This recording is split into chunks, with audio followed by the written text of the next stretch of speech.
Hey, welcome to Training Tuesday. My name is Suzanne Castle. I'm the creator and founder of The Sparkle Factor.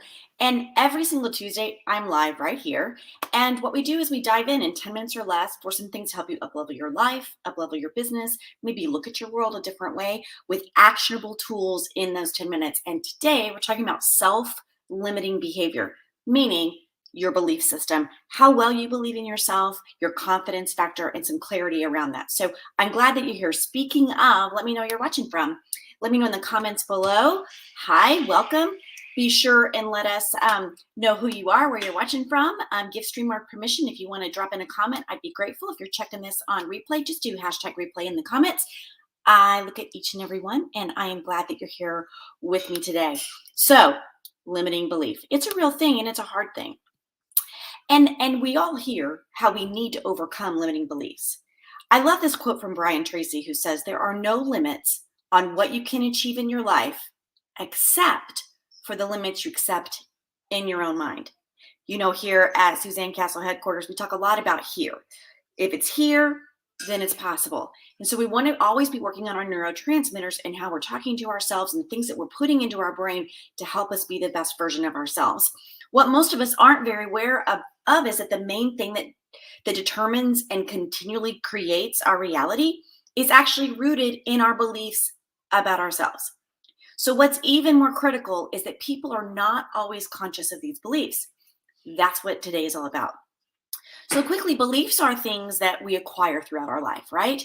So other people have great influence on us, and that's how we acquire beliefs from those who we believe in, from those whom we value. And so my question for you is, do you sometimes wonder how and why you behave and think similarly in many ways to your own parents? Nature and nurture both weave their influence upon you. So our friends and the people that we closely associate ourselves with, they also have power over us through their behaviors, which manifest as a result of their own beliefs. So beliefs can be formed from making a conclusion, right? So that could be correct, that could be incorrect. We see it all the time on the news, right? And that could be about an experience we've had in life, right? So we just had this information, we jump to a conclusion, and then it becomes a held belief. This could also be a conscious belief, but also we develop without mindful awareness. And that's the key here. We definitely want the beliefs to form in our psyche, but to do that, we need to be mindful because we want us to think. We want to feel, sure, but we want to act and decide in a particular way. We can only do that when we're taking the time to really spend in our neural pathways that belief system and check it against our value structure.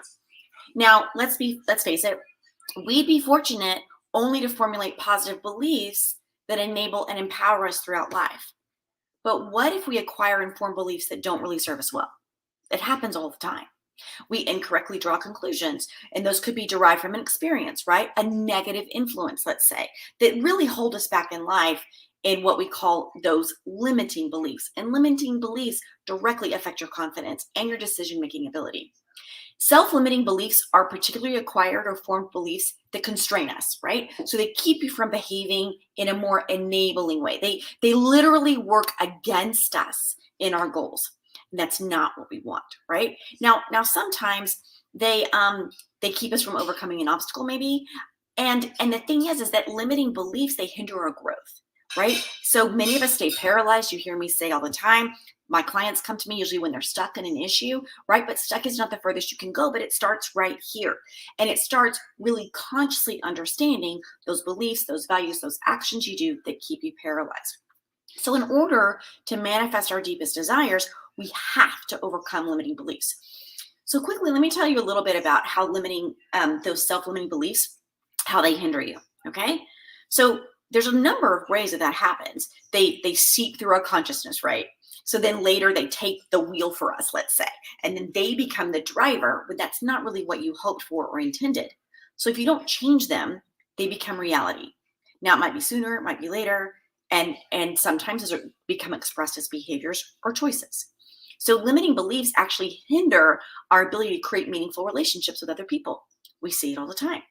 They operate out of fear, a past narrative, so it's really hard to develop strong relationships in business and in life. Limiting beliefs can make us appear inept, right? We're not really sure what we're doing. Regardless of what our actual knowledge or skill set might be, if we're just living in that space, you are not confident. And when you're not confident, people aren't confident about you. Limiting beliefs also force us to live below our true potential level. So that allows us to then filter our own reality right through a lens. People that only watch one news source is a great example. People that love to spout stuff on this channel or that channel, right? But never really absorbing another side or having a conversation. So then that becomes a self-fulfilling prophecy. Then that's all that you see because that's what's in your purview. So at the outset, limiting beliefs really inhibit progress. They inhibit your growth in life. So let's talk about one way how to reclaim belief. Okay. I've been talking about it all month. I'm going to continue to talk about it all month. So I think it's important for us to firstly identify what our self-limiting beliefs are in order to address them. I also think it's really difficult to do this by yourself. So this is why you want a mentor, you want a coach like me, you want someone that can help reflect back to you what you're saying and what it might possibly be. But you have some inkling inside you, but it's really hard to do that self-reflection, right? So here are a couple of effective ways to successfully overcome self-limiting beliefs. First, we want to acknowledge and identify those self-limiting beliefs. So we begin the process of overcoming our self-limiting beliefs by acknowledging them. They're there. It's true. This is the way that it's been, maybe. And when we do that, we begin to put that in our consciousness because most of the time, the way we're behaving is really unconscious. We're not thoughtful about it, right? But once we take the time and the effort to examine a deeply held truth, hey, is this still true for me today? What value am I holding about my own self and the way I want to be in the world because of that belief? Then we can begin to identify which particular limiting belief or thought might hinder us from growth, what is keeping you from progress. And once you identify that, you become aware of it. And when you become aware, then that's the time that you start listing them, right? You understand, okay, now I'm going to do the deep dive work to figure out, so where did that belief come from? Is it one that I've held since high school, let's say, because of things that were going on in high school? Well, let's face it, those of you watching right now, you're probably not in high school. It's time to move on from that, right? So once you have an understanding about where that originated from, then you can be thinking about what's an action, what's a reaction, maybe of myself or other people that contributed to this mindset, right? So get back in your past, like figure that out, put some definition around it. Only in understanding that will you be able to consciously choose to replace your belief with a more appropriate one, like I am confident, I am capable, I have everything that I need.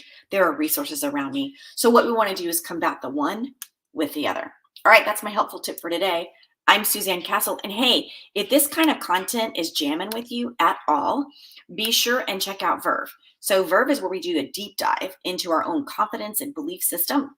What's holding us back? So if you're a lady boss babe, you want to be in the room, you can check it out right there, suzannecastle.com/Verve. Right now, if you use code EB for early bird at checkout, you get $100 off your ticket. And that's only good for like another, I think, 12 or 15 days. So you want to jump on that and join us in Arlington, Texas. The speaker reveals start this week. And I'm so excited. I can't wait to have you in the room. And regardless, today, take 5 minutes, think about one belief system that you have, make sure it's still what you want. Have a great Tuesday. I'll see you next week.